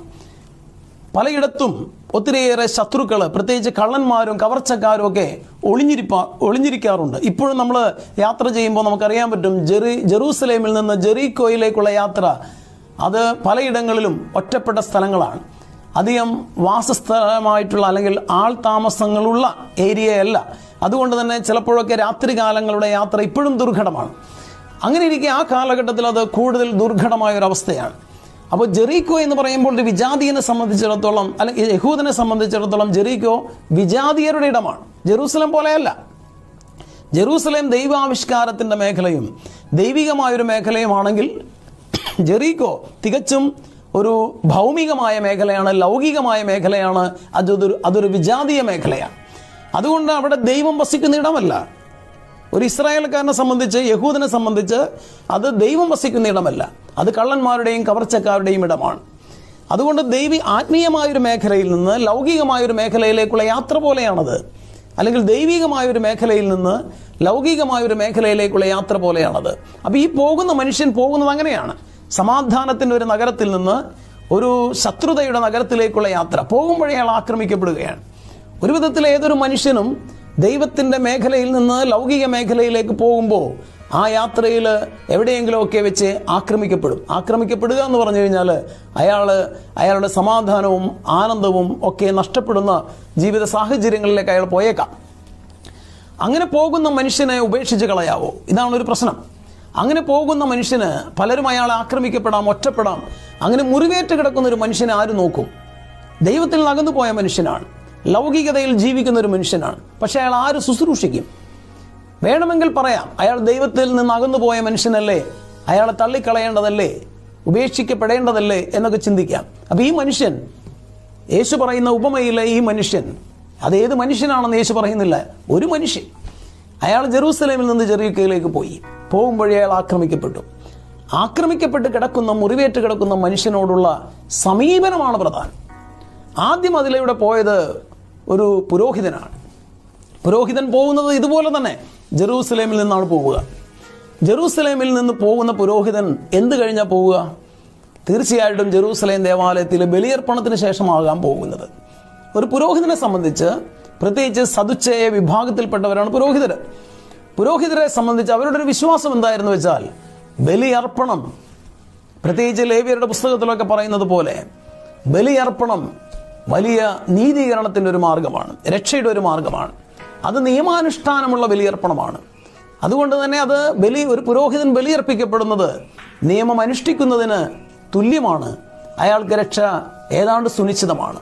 അപ്പോൾ ദൈവത്തിൻ്റെ ആലയത്തിൽ, ജെറൂസലേം ദേവാലയത്തിൽ ബലിയർപ്പണം കഴിഞ്ഞ് പോകുന്ന ഒരു പുരോഹിതനെ സംബന്ധിച്ച് രക്ഷ സുനിശ്ചിതമായതുകൊണ്ട് വഴിയിൽ കിടക്കുന്ന മനുഷ്യനെ അയാൾ ശുശ്രൂഷിക്കേണ്ട ഒരു ആവശ്യമില്ല എന്നുള്ളതാണ് അയാളുടെ ചിന്ത.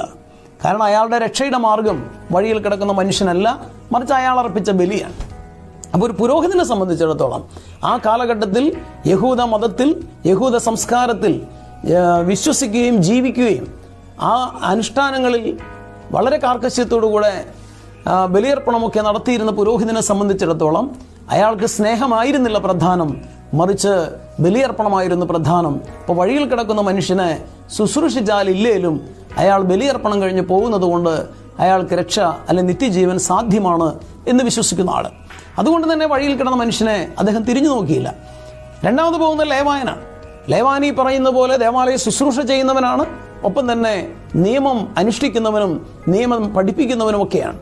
അപ്പം നിയമത്തിൻ്റെ മാർഗം, രക്ഷയുടെ മാർഗം എന്ന് കരുതി കടന്നു പോകുന്ന ഈ ലേവായനും, അതുപോലെ തന്നെ ബലിയുടെ മാർഗം രക്ഷയുടെ മാർഗം എന്ന് വിചാരിച്ച് കടന്നു പോകുന്ന പുരോഹിതനും, ഇവർ രണ്ടുപേരും വഴിയിൽ കിടക്കുന്ന ഈ മനുഷ്യനെ തിരിഞ്ഞു നോക്കുന്നില്ല. അതിൻ്റെ കാരണം ഇതാണ്. കാരണം എന്ന് വെച്ചാൽ അവരെ സംബന്ധിച്ച് രക്ഷയുടെ മാർഗം ഇതാണ്, നിയമവും ബലിയർപ്പണവും. എന്നാൽ മൂന്നാമതൊരു മനുഷ്യൻ കടന്നു പോകുന്നുണ്ട്. അതാരാണ്? അത് സമരിയക്കാരനാണ്. ഈ സമരിയക്കാരൻ ഒരു വിജാതീയനാണ്. സമരിയക്കാരന് വളരെ പുച്ഛമാണ് യഹൂദർക്ക്. അപ്പോൾ അവരുടെ വിശ്വാസം അനുസരിച്ച് സമരിയക്കാരൻ എന്ന് പറയുന്നത് നിയമം അറിയാൻ പാടില്ലാത്തവനാണ്. സമരിയക്കാരൻ എന്ന് പറയുന്നത് ബലിയർപ്പിക്കാൻ യോഗ്യതയില്ലാത്തവനാണ്. അപ്പം നിയമമാണ് രക്ഷയുടെ മാർഗമെങ്കിൽ, ബലിയർപ്പണമാണ് രക്ഷയുടെ മാർഗമെങ്കിൽ, ഇത് രണ്ടും ഇല്ലാത്ത ഒരാളാണ് സമരിയക്കാരൻ. അയാൾക്ക് രക്ഷിക്കപ്പെടണ്ടേ? അയാൾക്കും വേണ്ട രക്ഷ. അയാൾക്ക് രക്ഷിക്കപ്പെടാനുള്ള മാർഗം, രക്ഷപ്പെടാനുള്ള മാർഗം അയാൾ അന്വേഷിക്കുകയാണ്. അപ്പോൾ വഴിയിൽ കിടക്കുന്ന മനുഷ്യൻ ഒരു ജെറൂസലേമിൽ നിന്ന് യാത്ര ചെയ്ത മനുഷ്യനായതുകൊണ്ട് ഒരു പക്ഷേ അയാൾ യഹൂദനാവാം. യഹൂദനാണെങ്കിൽ അത് സമരിയക്കാരൻ്റെ ശത്രുവാണ്. പക്ഷേ ഈ സമരിയക്കാരൻ അയാളെ നോക്കുന്നത് ഒരു ശത്രുവായിട്ടോ അപരിചിതനായിട്ടോ ഒന്നുമല്ല, മറിച്ച് ഹൃദയത്തിൻ്റെ കണ്ണുകൾ കൊണ്ട് നോക്കുകയാണ്. തൻ്റെ സഹോദരനെ അയാൾ കണ്ടെത്തുകയാണ്. എന്നിട്ട് അയാളെ ശുശ്രൂഷിക്കുന്നു, അയാളെ ഒരു സത്രത്തിൽ കൊണ്ടുപോയി ഏൽപ്പിക്കുന്നു. അയാൾക്ക് വേണ്ട എല്ലാ ശുശ്രൂഷകളും, അയാൾക്ക് വേണ്ടി സമയവും സമ്പത്തും എല്ലാം ചെലവഴിച്ച് ഈ സമരിയക്കാരൻ പോവുകയാണ്. എന്നിട്ട് പറയാണ്, വീണ്ടും വരും ഇയാളെ നോക്കാൻ, ഇയാളെ ശുശ്രൂഷിക്കാൻ. യേശു ചോദിക്കുകയാണ്, നിത്യജീവൻ പ്രാപിക്കാൻ ഞാൻ എന്ത് ചെയ്യണമെന്ന ചോദ്യത്തിനുള്ള മറുപടി നീയും പോയി ഇതുപോലെ ചെയ്യുക എന്നുള്ളതാണ്. അപ്പം ആരാണ് അയാൾക്ക് അയൽക്കാരനായി ഭവിച്ചത് എന്ന് യേശു ആ നിയമജ്ഞനോട് ചോദിച്ചു. പുരോഹിതനായിരുന്നില്ല, ലേവായനുമായിരുന്നില്ല, മറിച്ച് അത് ആ സമരിയക്കാരനായിരുന്നു. സമരിയക്കാരൻ ചെയ്തതുപോലെ പോയി ചെയ്യുക എന്നാണ് യേശു പറയുക. അതിലൂടെ നിയമം വേണ്ട എന്ന് യേശു പറയുന്നില്ല, ബലിയർപ്പണം വേണ്ട എന്ന് യേശു പറയുന്നില്ല. പക്ഷെ ആ നിയമവും ബലിയർപ്പണവും ഒക്കെ നമ്മളെ അടുപ്പിച്ച് നിർത്തുന്ന വലിയൊരു യാഥാർത്ഥ്യം, വലിയൊരു സത്യം, അത് സ്നേഹമാണ് എന്ന് യേശു പഠിപ്പിക്കുകയാണ്. അതുകൊണ്ടാണ് പറയാ, നിയമങ്ങളുടെ മുഴുവനും സംക്ഷിപ്ത രൂപം എന്ന് പറയുന്നത് ദൈവസ്നേഹവും പരസ്നേഹവുമാണ്. അവിടെ നിന്റെ അയൽക്കാരനായിട്ട് ഭവിക്കുന്നത് നിന്റെ മതത്തിൽപ്പെട്ടവനല്ല, നിന്റെ വംശത്തിൽപ്പെട്ടവനല്ല, നിന്റെ കുടുംബത്തിൽപ്പെട്ടവനല്ല, മറിച്ച് നിന്റെ സഹായം ആവശ്യമുള്ള വ്യക്തിയാണ്. അത് മനുഷ്യനാണ്, അതാരായാലും. അപ്പോൾ മറ്റുള്ളവരെ സ്വന്തം സഹോദരനായിട്ട് കാണാൻ പറ്റാത്ത ഒരു മതം, അല്ലെങ്കിൽ മറ്റുള്ളവരെ സ്വന്തം സഹോദരങ്ങളായി കാണാൻ പറ്റാത്ത ഒരു വിശ്വാസ സംഹിത ചിന്ത, അത് തെറ്റാണ്. മറ്റുള്ളവരെ ശത്രുക്കളായി കണ്ട് അവഗണിക്കുന്ന ആ ഒരു മനോഭാവം അതൊരിക്കലും ദൈവികമായ മനോഭാവമല്ല എന്ന് ക്രിസ്തു അടിവരയിട്ട് പഠിപ്പിക്കുകയാണ്. അപ്പോൾ യഹൂദ മതത്തിൻ്റെ ആ വിശ്വാസ രീതികൾ തന്നെ യേശു ഈ ഒരു നിയമം വെച്ച്, സ്നേഹത്തിൻ്റെ നിയമം വെച്ച് വിമർശനാത്മകമായിട്ട് തന്നെ അതിനെ ശുദ്ധീകരിക്കുകയാണ് ചെയ്തത്. അതുകൊണ്ടാണ് യേശു പറയുക, ഞാൻ നിയമങ്ങളെ ഇല്ലാതാക്കാൻ വന്നവനല്ല, നിയമങ്ങളെ പൂർത്തീകരിക്കാൻ വന്നതാണ്. അതുകൊണ്ട് പ്രിയപ്പെട്ടവരെ, നമ്മൾ ഈ കാലഘട്ടത്തിൽ നമ്മൾ ഓർക്കേണ്ടത്, ലൂക്കായുടെ സുവിശേഷം പഠിക്കുമ്പോൾ ഓർക്കേണ്ടത്, നമ്മുടെ മതം, നമ്മൾ വിശ്വസിക്കുന്ന മതം അതൊരു സംസ്കാരമാണ്, അതൊരു ജീവിതാനുഭവമാണ്, അത് ക്രിസ്തുവിനെ അനുകരിക്കലാണ്, ക്രിസ്തുവിൻ്റെ മാർഗത്തിൽ സഞ്ചരിക്കലാണ്, അത് സ്നേഹത്തിൻ്റെ വഴിയാണ്. അതുകൊണ്ട് ഏതൊരു മതവും, അതേത് മതമാവട്ടെ, സ്നേഹം, ദൈവസ്നേഹവും പരസ്നേഹവും അടിസ്ഥാനപ്പെടുത്തിയിട്ടുള്ള മതമല്ല എങ്കിൽ അത് നാടിന് തന്നെ ആപത്താണ്. അതുകൊണ്ട് എല്ലാവരെയും ഉൾക്കൊള്ളുന്ന ഒരു മനസ്സാണ് നമുക്ക് വേണ്ടത്. രക്ഷയുടെ മാർഗം അതാണ്. അത് വംശമോ മതമോ ജാതിയോ ഒന്നും നോക്കിയിട്ടല്ല, എല്ലാവരെയും ഉൾക്കൊള്ളുന്നൊരു മതം, എല്ലാവരെയും സഹോദരങ്ങളായിട്ട് കാണാൻ സാധിക്കുന്ന ഒരു മതം. കാരണം ക്രിസ്തു മരിച്ചത് ക്രിസ്ത്യാനിക്ക് വേണ്ടിയിട്ടല്ല, ക്രിസ്തു മരിച്ചത് യഹൂദിന് വേണ്ടിയിട്ടല്ല, ക്രിസ്തു മരിച്ചത് മനുഷ്യകുലത്തിന് മുഴുവനും വേണ്ടിയിട്ടാണ്. ആ മനുഷ്യകുലത്തിന് മുഴുവനും വേണ്ടി മരിച്ചവൻ്റെ അനുയായികളെന്ന നിലയിൽ ആ ഒരു സഹിഷ്ണുതയും, ആ ഒരു വിശ്വാസ തീക്ഷ്ണതയും, ആ ഒരു സമർപ്പണ മനോഭാവവും, വേദനിക്കുന്ന മനുഷ്യൻ്റെ കണ്ണീരൊപ്പുന്ന ആ ഒരു ആത്മാർത്ഥതയും എന്നും സഭയുടെ മുഖമുദ്രയാണ്, ക്രിസ്തു ശിഷ്യൻ്റെ മുഖമുദ്രയാണ്. ഇതാണ് ലൂക്കായുടെ സുവിശേഷത്തിലൂടെ നമ്മൾ പഠിക്കുക. ലൂക്ക നമ്മുടെ മുമ്പിൽ അവതരിപ്പിക്കുന്ന ചിത്രം അതാണ്. അപ്പോൾ ഈ സുവിശേഷം വായിക്കുന്ന ഓരോ മനുഷ്യനും നമ്മൾ പറഞ്ഞു തെയോഫിലോസ് ആണ്, ദൈവത്തിൻ്റെ സ്നേഹിതനാണ്, ഉന്നതനായ വ്യക്തിയാണ്. അത് ഒരു സ്നേഹത്തിലേക്കുള്ള വഴി തെരഞ്ഞെടുത്ത ക്രിസ്തു ശിഷ്യനായി ജീവിക്കുന്ന എല്ലാ മനുഷ്യരെയും സഹോദരങ്ങളായി കരുതി ജീവിക്കുന്ന ഒരു സാക്ഷിയാണ്, ക്രിസ്തു സാക്ഷിയാണ്. ഈ രീതിയിലാണ് അവതരിപ്പിക്കുക. ഓക്കെ, നമുക്ക് ലൂക്കായുടെ സുവിശേഷത്തിൻ്റെ മറ്റു ചില പ്രത്യേകതകളിലേക്ക് കടക്കുകയാണ്. പ്രത്യേകിച്ച് ലൂക്കായുടെ സുവിശേഷത്തിൻ്റെ ചരിത്രപരമായിട്ടുള്ള കൃത്യത, ലൂക്ക അവതരിപ്പിക്കുന്ന കാര്യങ്ങളിലൂടെ ചരിത്രപരത വളരെ കൃത്യമായിട്ട് അവതരിപ്പിക്കപ്പെടുന്നു എന്നുള്ളതാണ്. അതുപോലെ തന്നെ ഇതിൽ ധാരാളം ഗീതകങ്ങൾ കാണാം. ഗീതങ്ങൾ അല്ലെങ്കിൽ ഗീതകങ്ങൾ, പ്രത്യേകിച്ച് എലിസബത്ത് ദൈവത്തെ സ്തുതിച്ച് പാടുന്നുണ്ട്. 1-ാമത്തെ അധ്യായത്തിൽ 39-45 വാക്യങ്ങളിൽ മറിയത്തിൻ്റെ സ്തോത്രഗീതം നമുക്ക് കാണാം. 1-ാമത്തെ അധ്യായത്തിൽ 46 മുതൽ 55 വരെയുള്ള വാക്യങ്ങളിൽ സക്കറിയായുടെ സ്തോത്രഗീതം കാണാം. 1-ാമത്തെ അധ്യായത്തിൽ 67 മുതൽ 79 വരെ വാക്യങ്ങളിൽ ശിമയോന്റെ സ്തോത്രഗീതം കാണാം. 2-ാമത്തെ അധ്യായത്തിൽ 28 മുതൽ 32 വരെ വാക്യങ്ങളിൽ. അങ്ങനെ വ്യത്യസ്തങ്ങളായ സ്തോത്രഗീതങ്ങളും സ്തുതിപ്പുകളുമൊക്കെ ഓരോ വ്യക്തികളും പാടുന്നത് ലൂക്ക വളരെ കൃത്യമായിട്ട് അവതരിപ്പിച്ചിരിക്കുകയാണ്. അതായത് ദൈവിക അനുഭവം ഉണ്ടാകുന്നൊരു വ്യക്തി, ദൈവത്തിൽ നിന്ന് സ്നേഹവും കാരുണ്യവും ഒക്കെ അനുഭവിക്കുന്ന ഒരു വ്യക്തി ദൈവത്തെ മഹത്വപ്പെടുത്തി പാടാൻ വിളിക്കപ്പെട്ടിരിക്കുന്നു അല്ലെങ്കിൽ കടപ്പെട്ടിരിക്കുന്നു എന്ന് ലൂക്ക അവതരിപ്പിക്കുകയാണ്. നമ്മുടെയൊക്കെ ജീവിതത്തിൽ എന്ത് ദൈവിക അനുഭവം ഉണ്ടാകുമ്പോഴും നമ്മളൊക്കെ ദൈവത്തെ സ്തുതിക്കാനും ദൈവത്തിന് നന്ദി പറയാനും കടപ്പെട്ടിരിക്കുന്നു എന്ന് ഈ തരത്തിലുള്ള ഗീതകങ്ങൾ അവതരിപ്പിച്ചുകൊണ്ട് ലൂക്ക നമ്മളെ ഓർമ്മിപ്പിക്കുകയാണ്. അതുപോലെ മറ്റു സുവിശേഷങ്ങളില്ലാത്ത, പ്രത്യേകിച്ച് സിനോപ്റ്റിക് ഗോസ്പൽസിൽ മത്തായിയുടെയും മർക്കോസിൻ്റെയും സുവിശേഷങ്ങളിലില്ലാത്ത ചില വ്യക്തികളെക്കുറിച്ച് ലൂക്ക കൃത്യമായിട്ട് അവതരിപ്പിക്കുന്നുണ്ട്. അതിൽ സക്കറിയ, എലിസബത്ത്, ശിമയോൻ, അന്ന, സക്കേവൂസ്, കെയോഫാസ്, ഇങ്ങനെയുള്ള ആളുകളൊക്കെ. പ്രത്യേകിച്ച് സക്കേവൂസിനെ നമ്മൾ പരിചയപ്പെടേണ്ടതുണ്ട്. സക്കേവൂസിനെ അവതരിപ്പിക്കുമ്പോൾ സക്കേവൂസിനെ കുറിച്ച് ലൂക്ക അവതരിപ്പിക്കുന്നത് ഒരു ചുങ്കക്കാരനായിട്ടുള്ള സക്കേവൂസാണ്. 19-ാമത്തെ അധ്യായത്തിലാണ് ലൂക്ക പറയുക ജെറിക്കോയിൽ ചുങ്കക്കാരനായി ജീവിച്ച സക്കേവൂസിനെ കുറിച്ച്.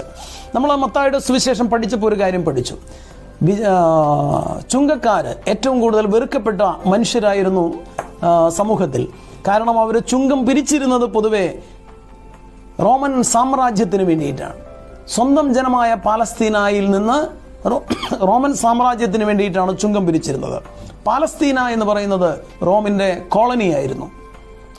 അതുകൊണ്ട് തന്നെ ചുങ്കക്കാര് എല്ലാവരും വെറുത്തിരുന്നു. ശത്രുക്കളായിട്ടുള്ള, ആധിപത്യം പുലർത്തുന്ന റോമൻ സാമ്രാജ്യത്തിന് വേണ്ടി സ്വന്തം ആളുകളിൽ നിന്ന് ചുങ്കം പിരിക്കുന്ന മനുഷ്യർ. അവരുടെ ഒരു പ്രത്യേകത, ചിലപ്പോൾ ഈ ചുങ്കക്കാർ ചെയ്തിരുന്നത് ആ ചുങ്കത്തുക ഒരുമിച്ച് അടക്കുകയും എന്നിട്ട് കുറേശ്ശെ ആളുകളിൽ നിന്ന് പിരിച്ചെടുക്കുകയുമായിരുന്നു പതിവ്. അപ്പോൾ അവർ പിരിച്ചെടുക്കുക, അവർ ഒരു വർഷത്തേക്ക് ചുങ്കം ലേലത്തിൽ വിളിക്കുകയും അത് ഒരുമിച്ച് അടക്കുകയും ആളുകളിൽ നിന്ന് അവർക്ക് അവകാശപ്പെട്ടതിനേക്കാൾ കൂടുതൽ ചുങ്കം ചൂഷണം ചെയ്ത് പിരിക്കുകയും ചെയ്യുന്ന ഒരു രീതി ഉണ്ടായിരുന്നു. അതുകൊണ്ട് തന്നെ ചുങ്കക്കാരെ ആളുകൾ വെറുത്തിരുന്നു. ഏതാണ്ട് 2 രീതിയിൽ ചുങ്കം പിരിവ്. ഒന്ന്, വീടുകളിൽ നിന്നും സ്ഥാപനങ്ങളിൽ നിന്നുള്ള ചുങ്കം പിരിവ്. സക്കേവൂസ് അത്തരത്തിലുള്ള ഒരാളായിരുന്നു. എന്നാൽ ഗതാഗത മാർഗങ്ങളിലുള്ള ചുങ്കം പിരിവ്, ടോൾ പിരിവ്, അതായിരുന്നു മത്തായി ചെയ്തിരുന്നത്. ലേവി ആയിരുന്ന മത്തായി ചെയ്തിരുന്നതാണ്. അപ്പോൾ ഈ ചുങ്കക്കാരെ പൊതുവെ വെറുപ്പാണ്. സക്കേവൂസിനെ കുറിച്ച് ലൂക്കായുടെ സുവിശേഷത്തിൽ 19-ാമത്തെ അധ്യായത്തിൽ അവതരിപ്പിക്കുമ്പോൾ ഏറ്റവും വെറുക്കപ്പെട്ട ഒരു മനുഷ്യനാണ് സക്കേവൂസ് എന്ന് ഓർക്കണം സമൂഹത്തിൽ. അങ്ങനെയുള്ളൊരു മനുഷ്യൻ ഒരിക്കൽ യേശുവിനെ കാണാൻ ആഗ്രഹിക്കുകയാണ്. യേശു പോകുമ്പോൾ, ആ വഴിയിലൂടെ കടന്നു പോകുമ്പോൾ ജെറിക്കോയിൽ സക്കേവൂസ് ഒരു സിക്കമൂർ മരത്തിൽ കയറി ഒളിച്ചിരിക്കുകയാണ്. ആ മരത്തിൻ്റെ കീഴിൽ ചെല്ലുമ്പോൾ യേശു മുകളിലേക്ക് കണ്ണുകൾ ഉയർത്തി സക്കേവൂസിനോട് പറയാണ്, സക്കേവൂസ് ഇറങ്ങി വരിക. യേശുവിനെ കാണാൻ ആഗ്രഹിച്ച വ്യക്തിയെ യേശു വളരെ മുൻകൂട്ടി തന്നെ മനസ്സിലാക്കി എന്നുള്ളതാണ് സത്യം. എന്നിട്ട് സക്കേവൂസിനെ വിളിച്ചു വരുത്തി സക്കേവൂസിനോട് പറയാണ്, നിന്റെ ഭവനത്തിൽ എനിക്ക് ഇന്ന് വരണം, ഞാൻ നിന്റെ ഭവനം സന്ദർശിക്കാൻ പോവുകയാണ്. അങ്ങനെ സക്കേവൂസിന്റെ ഭവനത്തിൽ യേശു കടന്നു ചെല്ലുന്നു. സക്കേവൂസിന് അത്ഭുതം കൊണ്ടിരിക്കാൻ വയ്യ. അവിടെ ചെന്ന് കഴിയുമ്പോൾ സക്കേവൂസിന് യേശുവിൻ്റെ സാന്നിധ്യമുണ്ടാക്കിയ മാനസാന്തരം വളരെ വലുതാണ്. അദ്ദേഹം പറയാണ്, ഞാൻ ആരുടെയെങ്കിലും വക വഞ്ചിച്ചെടുത്തിട്ടുണ്ടെങ്കിൽ 4 ഇരട്ടിയായി തിരിച്ചു കൊടുക്കാൻ തയ്യാറാണ്. അങ്ങനെ സക്കേവൂസ് പൂർണ്ണമായും വ്യത്യസ്തനായ ഒരു മനുഷ്യനായിട്ട് മാറുകയാണ് യേശുവിൻ്റെ സാന്നിധ്യത്തിൽ. യേശു പറയാണ്, ഈ ഭവനത്തിന് ഇന്ന് രക്ഷ കൈവന്നിരിക്കുന്നു. ആ ഒരു കുടുംബനാഥൻ്റെ മാനസാന്തരം, ആ കുടുംബത്തിന് മുഴുവനും രക്ഷ കൊണ്ടുവന്ന അനുഭവം അവിടെ വെച്ച് സക്കേവൂസ് അനുഭവിക്കുകയാണ്. സക്കേവൂസിൻ്റെ ഭവനം യേശു സന്ദർശിക്കുമ്പോൾ പലരും പിറുപിറുക്കുന്നുണ്ട്. കാരണം സമൂഹം മുഴുവൻ വെറുക്കുന്നൊരു മനുഷ്യൻ്റെ ഭവനമാണത്. ആ ഭവനത്തിന് രക്ഷ കൊണ്ടുവന്ന ആ വലിയ അനുഭവം യേശുവിൻ്റെ സാന്നിധ്യത്തിലുണ്ടാകുന്നു. ഇതിലൂടെ യേശു പഠിപ്പിക്കുന്ന പാഠം, ലൂക്ക തൻ്റെ സുവിശേഷത്തിലൂടെ ഓർമ്മിപ്പിക്കുന്ന പാഠം, യേശുവിൻ്റെ രക്ഷ ഏറ്റവും കൂടുതൽ അനുഭവിക്കാൻ ഇടവരേണ്ടത് ഈ മാറ്റി നിർത്തപ്പെട്ട മനുഷ്യർക്ക് തന്നെയാണ്. മാറ്റി നിർത്തപ്പെട്ട മനുഷ്യരുടെ അടുത്തേക്ക് സുവിശേഷം എത്തിക്കുക എന്നുള്ള ആ വലിയ ഒരു ദൗത്യം അതിൽ വിശ്വസിക്കുന്ന ആളുകൾക്കുണ്ട് എന്നുള്ളതാണ്.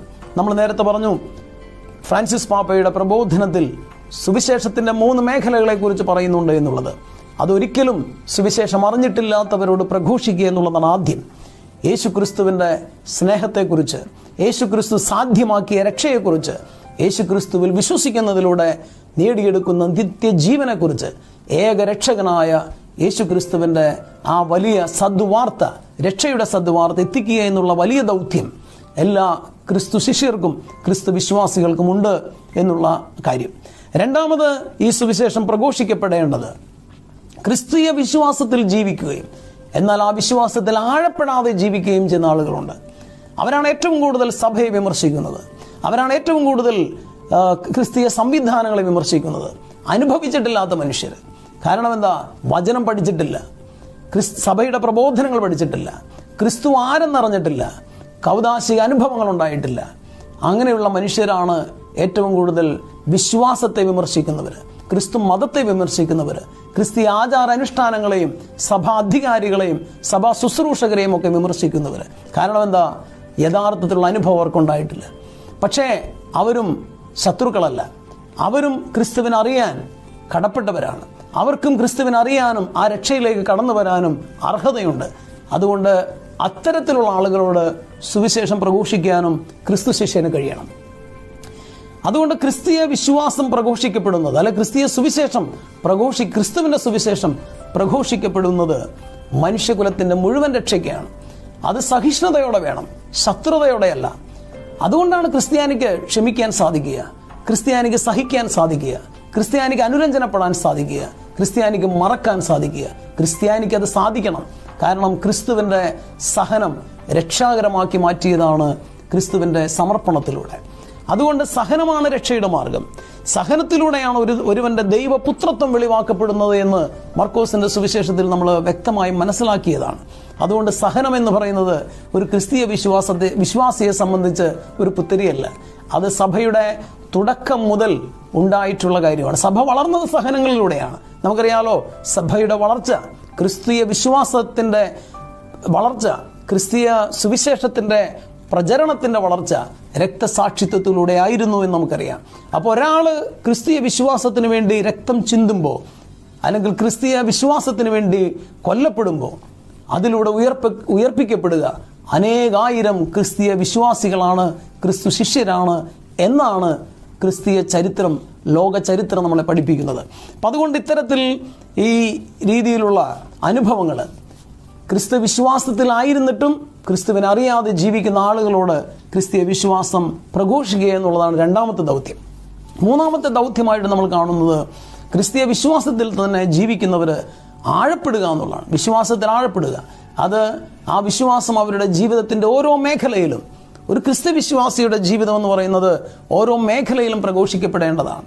നമുക്കറിയാം, കാരിത്താസ് ക്രിസ്തി ഊർജത്തിനോസ് എന്ന് പറയുക, ക്രിസ്തുവിൻ്റെ സ്നേഹം ഞങ്ങളെ നിർബന്ധിക്കുന്നു, ക്രിസ്തുവിൻ്റെ സ്നേഹം ഞങ്ങളെ നിർബന്ധിക്കുന്നു. നമ്മളൊക്കെ പുണ്യം ചെയ്യുന്നത്, നമ്മളൊക്കെ നന്മ ചെയ്യുന്നത് ക്രിസ്തു സ്നേഹത്തെ പ്രതി തന്നെയാവണം. എന്തൊരു കാര്യം ചെയ്യുമ്പോഴും തിന്മ ചെയ്യാതിരിക്കുന്നതും ക്ഷമിക്കുന്നതും ശത്രുക്കളോട് പോലും ക്ഷമിക്കുന്നതും ക്രിസ്തുവിൻ്റെ സ്നേഹത്തെ പ്രതിയാണ്. ക്രിസ്തുവിലുള്ള സ്നേഹം നമ്മെ നിർബന്ധിക്കുന്നു. ആ ക്രിസ്തു സ്നേഹം നമ്മളെ നിർബന്ധിക്കുമ്പോൾ നമുക്ക് ക്ഷമിക്കാതിരിക്കാനാവില്ല, നമുക്ക് സഹിക്കാതിരിക്കാനാവില്ല, നമുക്ക് പ്രഘോഷിക്കാതിരിക്കാനാവില്ല, നമുക്ക് പങ്കുവയ്ക്കാതിരിക്കാനാവില്ല. അപ്പോൾ എല്ലാം ആ ഒരു ക്രിസ്തീയ മഹത്വത്തിന് വേണ്ടിയിട്ടാണ് എന്നുള്ള ചിന്ത നമ്മൾ പ്രത്യേകം ഓർക്കുക. അതുപോലെ തന്നെ ലൂക്കായുടെ സുവിശേഷത്തിൻ്റെ മറ്റൊരു പ്രത്യേകത നമ്മൾ കാണുന്നത്, ലൂക്കായുടെ സുവിശേഷത്തിൽ വളരെ സുന്ദരങ്ങളായിട്ടുള്ള ഉപമകൾ. നമ്മൾ നേരത്തെ പറഞ്ഞു നല്ല സമരിയക്കാരൻ്റെ ഉപമ, അത് മറ്റൊരു സുവിശേഷത്തിലും കാണുന്നില്ല. ധൂർത്തപുത്രൻ്റെ ഉപമ, അത് നമ്മൾ മറ്റൊരു സുവിശേഷത്തിൽ കാണില്ല. ധൂർത്തപുത്രൻ്റെ ഉപമ ലൂക്കായുടെ സുവിശേഷത്തിൽ 15-ാമത്തെ അധ്യായത്തിൽ 11 മുതൽ 32 വരെയുള്ള വാക്യങ്ങളിലാണ് ധൂർത്തപുത്രൻ്റെ ഉപമ അവതരിപ്പിച്ചിരിക്കുന്നത്. നമുക്കറിയാം, ധൂർത്തപുത്രൻ എന്ന് പറയുന്ന ആ മനുഷ്യൻ ഒരു പിതാവിൻ്റെ ഇളയ മകനാണ്. ഒരു പിതാവിന് 2 മക്കളുണ്ടായിരുന്നു. അപ്പോൾ ആ പിതാവിനോട് ഈ ഇളയ മകൻ ചോദിക്കുകയാണ്, എനിക്ക് എൻ്റെ ഓഹരി തരിക എന്ന്. പിതാവിനോട് ചോദിക്കുകയാണ്, എനിക്ക് എൻ്റെ ഓഹരി തരിക എന്ന്. എന്നിട്ട് അവൻ എന്താ ചെയ്യുക? അവൻ ആ ഓഹരിയും വാങ്ങിപ്പോകുന്നു. അവൻ്റെ ചോദ്യം ശ്രദ്ധിക്കണം, എനിക്ക് എൻ്റെ ഓഹരി, അതായിരുന്നു അവൻ്റെ പ്രശ്നം. അവൻ്റെ ഓഹരി വാങ്ങിപ്പോയി. അവൻ പോയി ആ പൈസ മുഴുവനും അടിച്ചു പൊളിച്ചു. പല രീതിയിൽ അടിച്ചു പൊളിച്ച് അതൊക്കെ തീർത്തു. ഒടുവിൽ അവന് ഭക്ഷിക്കാൻ പോലും സാധിക്കാൻ ഒന്നുമില്ലാത്തൊരവസ്ഥയായി. അങ്ങനെ ഇരിക്കുമ്പോൾ അവന് ഒരു കൂട്ടുകാരൊക്കെ നഷ്ടപ്പെട്ടു, പണമൊക്കെ നഷ്ടപ്പെട്ടു, വളരെ അനാഥനെ പോലെ ജീവിക്കുകയാണ്. ഒരു സ്ഥലത്ത് ഒരു മനുഷ്യൻ്റെ വീട്ടിൽ പന്നി മേയ്ക്കുന്ന ജോലി ഏറ്റെടുക്കുകയാണ്. നമുക്കറിയാം, ഏറ്റവും നീചമായ ഒരു അവസ്ഥയാണ് ഒരു യഹൂദനെ സംബന്ധിച്ച് പന്നി മേയ്ക്കുന്ന ജോലി ഏറ്റെടുക്കുക എന്ന് പറയാം. അപ്പോൾ ഇവൻ അങ്ങനെ ഒരു ജോലി ഏറ്റെടുക്കേണ്ടി വരുന്നു. എന്നിട്ടോ അവിടെയും ഭക്ഷണം കിട്ടാതെ പന്നിക്ക് കൊടുക്കുന്ന തവിട് അവൻ കഴിക്കാൻ ആഗ്രഹിക്കുകയാണ്, കൊതിക്കുകയാണ്. എന്നിട്ട് ആ തവിട് അവൻ വാരി തിന്നുകയാണ്. ഏറ്റവും നീചമായ ഒരവസ്ഥയിലേക്ക് അവൻ ആഴ്ന്നുപോയി. അങ്ങനെ ഇരിക്കുമ്പോൾ അവന് സുബോധമുണ്ടായെന്ന് പറയുക. സുബോധമുണ്ടായി. എന്താണ് സുബോധം? സുബോധമുണ്ടായി അവൻ എഴുന്നേറ്റ് നിന്നിട്ട് പറയുകയാണ്, ഞാൻ എൻ്റെ പിതാവിൻ്റെ അടുത്തേക്ക് ചെല്ലും. എന്നിട്ട് എൻ്റെ പിതാവിനോട് പറയും, പിതാവേ, നിനക്കെതിരെയും സ്വർഗത്തിനെതിരെയും ഞാൻ തെറ്റു ചെയ്തു പോയി എന്ന്. ഓർക്കണം, എനിക്ക് എൻ്റെ ഓഹരി തരിക എന്ന് പറഞ്ഞ മനുഷ്യൻ, എന്ന് പറഞ്ഞ പുത്രൻ, എൻ്റെ എന്ന് പറയുന്ന അവസ്ഥയിൽ നിന്ന് ഓഹരി എന്ന് പറയുന്ന മൈ പോർഷൻ എന്ന് പറയുന്ന പോർഷൻ, ഓഹരി എന്ന് പറയുന്ന അവസ്ഥയിൽ നിന്ന് നിന്റെ എന്ന് പറയുന്ന അവസ്ഥയിലേക്ക്, പിതാവിനെ കുറിച്ചുള്ളൊരു ചിന്തയിലേക്ക്, എൻ്റെ എന്ന് പറയുന്ന അവസ്ഥയിൽ നിന്ന് നിന്റെ എന്ന് പറയുന്ന ഒരവസ്ഥയിലേക്ക് അവൻ വളർന്നു. ഓഹരി എനിക്ക് തരിക എന്ന് പറയുന്ന അവസ്ഥയിൽ നിന്ന് നിന്റെ പുത്രൻ എന്ന് വിളിക്കപ്പെടാൻ യോഗ്യനല്ല എന്ന് പറയുന്ന അവസ്ഥയിലേക്ക് അവൻ വളർന്നു. എന്ന് പറഞ്ഞാൽ ഓഹരി എന്ന അവസ്ഥയിൽ നിന്ന് പുത്രസ്ഥാനത്തിലേക്കുള്ള വളർച്ച, ഇത് രണ്ടും അവനുണ്ടായി. ഞാൻ എന്ന അവസ്ഥയിൽ നിന്ന് പിതാവ് എന്ന ചിന്ത അവനുണ്ടായി. ഓഹരി എന്ന അവസ്ഥയിൽ നിന്ന് പുത്രസ്ഥാനത്തെക്കുറിച്ചുള്ള ചിന്ത അവനുണ്ടായി. ഈ ചിന്തയാണ് സുബോധം. ഒരു മനുഷ്യൻ അവനവനെക്കുറിച്ച് ചിന്തിക്കുന്നതും സമ്പത്തിനെക്കുറിച്ച് മാത്രം ചിന്തിക്കുന്നതും ബോധമില്ലാത്ത അവസ്ഥയാണ്. ബോധമില്ലാത്ത അവസ്ഥ. അങ്ങനെ ബോധമില്ലാത്ത അവസ്ഥയിൽ ഇങ്ങനെ ഏറ്റവും നികൃഷ്ടമായൊരു സാഹചര്യത്തിലേക്ക് പോയി സുബോധമുള്ള ഒരവസ്ഥയിലേക്ക് അവൻ ഉയർന്നു. ആ സുബോധമുള്ള അവസ്ഥ പിതാവിനെക്കുറിച്ച് ചിന്തിക്കലാണ്, അപരനെക്കുറിച്ച് ചിന്തിക്കലാണ്. ഓഹരി എന്നതിനേക്കാൾ പുത്രത്വത്തെക്കുറിച്ച് ചിന്തിക്കലാണ്, ഇല്ലെങ്കിൽ സാഹോദര്യത്തെക്കുറിച്ച് ചിന്തിക്കലാണ്. ഒരു മനുഷ്യൻ ഞാൻ, എൻ്റെ എന്ന് പറയുന്ന ഓഹരി എന്ന് പറയുന്ന അവസ്ഥയിൽ നിന്ന്, സമ്പത്ത് എന്ന് പറയുന്ന അവസ്ഥയിൽ നിന്നൊക്കെ മാറി ദൈവത്തെക്കുറിച്ച്, പിതാവിനെക്കുറിച്ചും സഹോദരങ്ങളെക്കുറിച്ചും ഒക്കെ ചിന്തിക്കുന്ന അവസ്ഥയാണ് സുബോധം എന്ന് പറയുന്നത്. ആ ഒരവസ്ഥയിലേക്ക് ധൂർത്തപുത്രൻ വളർന്ന ആ ഒരു സാഹചര്യത്തെക്കുറിച്ച് പറയുന്നുണ്ട്. അവിടെ ഈ പുത്രൻ തിരിച്ചു ചെല്ലുമ്പോൾ പിതാവ് കാത്തിരിക്കുകയാണ്.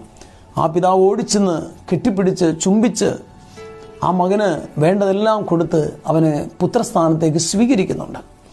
അപ്പോൾ ലൂക്ക അവതരിപ്പിക്കുന്ന യേശുവിൻ്റെ ഈ ഉപമ, ധൂർത്തപുത്രൻ്റെ ഉപമയിലൂടെ വലിയൊരു സത്യം നമ്മളെ പഠിപ്പിക്കുകയാണ്.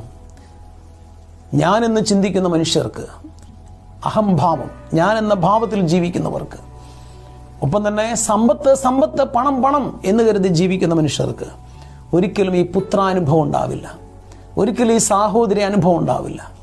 അതുകൊണ്ട് ദൈവപുത്ര അനുഭവത്തിലേക്ക് കടന്നു വരാൻ ദൈവത്തെക്കുറിച്ച് ചിന്തിക്കണം. സമ്പത്തിനെക്കുറിച്ച് മറന്ന് സ്വയം ഞാൻ എന്ന ഭാവത്തിൽ നിന്ന് അപ്പുറം മറ്റുള്ളവരൊക്കെ ഉണ്ട്, ദൈവമുണ്ട് എന്നുള്ള ചിന്തയിലേക്ക് വളരണമെന്ന് ആ സുവിശേഷം നമ്മളെ ഓർമ്മപ്പെടുത്തുകയാണ്.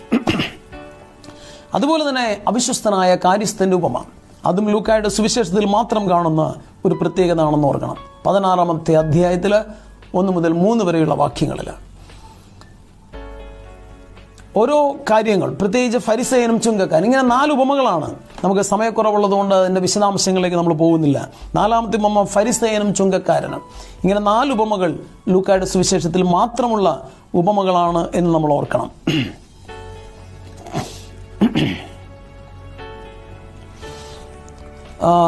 പ്രത്യേകിച്ച് നമുക്കറിയാം, ലൂക്കായുടെ സുവിശേഷത്തിലെ ഈ ഉപമകളെല്ലാം വളരെ പോപ്പുലറായിട്ടുള്ള ഉപമകളാണ് എന്നുള്ളതാണ് അതിൻ്റെ പ്രത്യേകതകൾ. ഈ പറഞ്ഞ 4 ഉപമകൾ ഏറ്റവും പോപ്പുലറായിട്ടുള്ള ഉപമകളാണെന്നുള്ളതാണ്. അതിൽ ഫരിസേയൻ്റെയും ചുങ്കക്കാരൻ്റെയും ഉപമയും വളരെ പ്രധാനപ്പെട്ടൊരു ഉപമയാണ്. അതും കൂടി ചെറുതായിട്ട് നമുക്ക് വിശദീകരിക്കേണ്ടതുണ്ട്. ഫരിസേയൻ എന്ന് പറഞ്ഞാൽ രക്ഷ സുനിശ്ചിതമാണെന്ന് ചിന്തിച്ച് ജീവിക്കുന്ന ഒരു മനുഷ്യനാണെന്ന് ഓർക്കണം.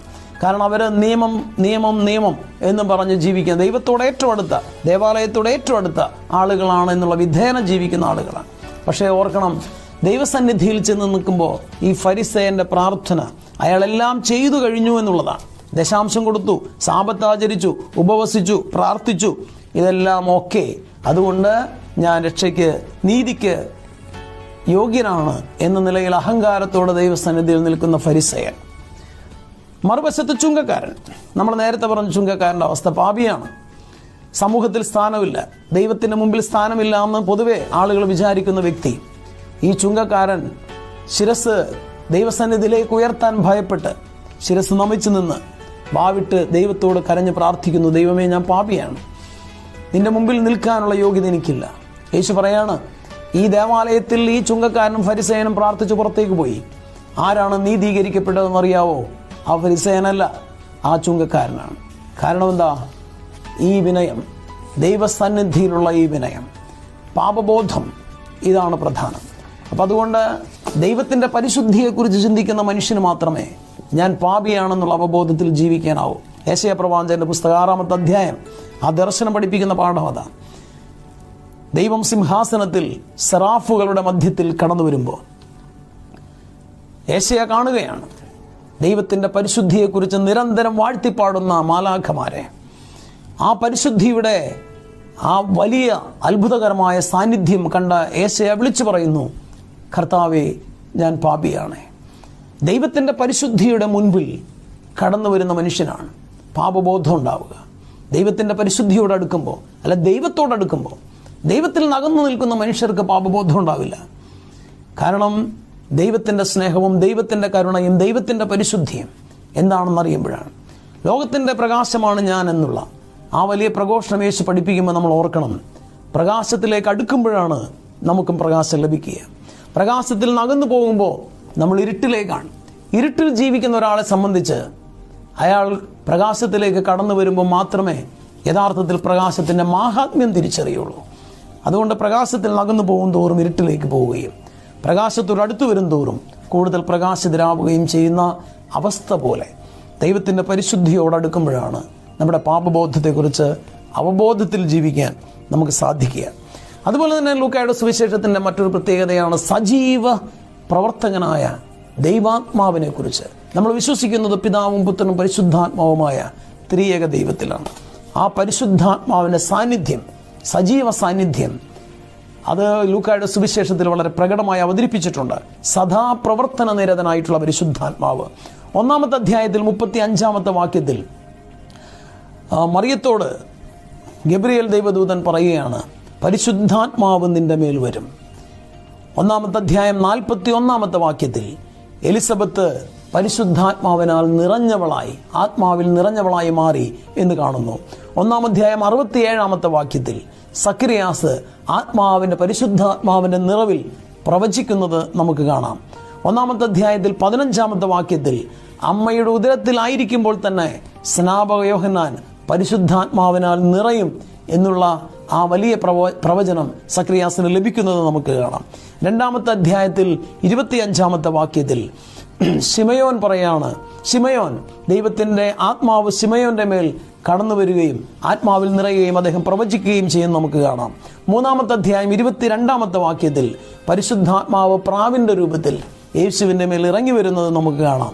4-ാമത്തെ അധ്യായത്തിൽ 1-ാമത്തെ വാക്യത്തിൽ യേശു ക്രിസ്തു പരിശുദ്ധാത്മാവിനാൽ നിറഞ്ഞവനായി ജോർദാനിൽ നിന്ന് മടങ്ങിയെന്നും പരിശുദ്ധാത്മാവ് അവനെ മരുഭൂമിയിലേക്ക് നയിച്ചു എന്നും നമുക്ക് കാണാം.